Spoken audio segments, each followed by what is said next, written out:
How to save content from Discord. Saving content from Discord depends on what you need to keep, from individual image and videos to entire chat histories.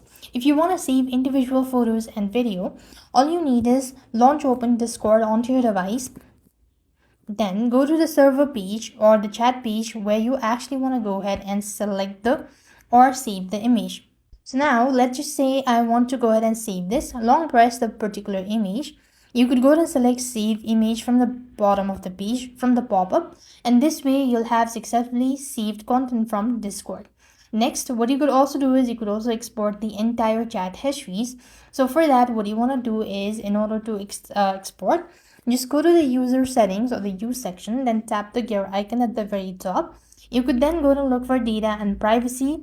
Here you have request your data, select that out, and this way you can go ahead and download your entire chat history as well. So that's how you'll be able to save content from Discord. With that, we've completed our steps. Thank you for watching. See you in the next video.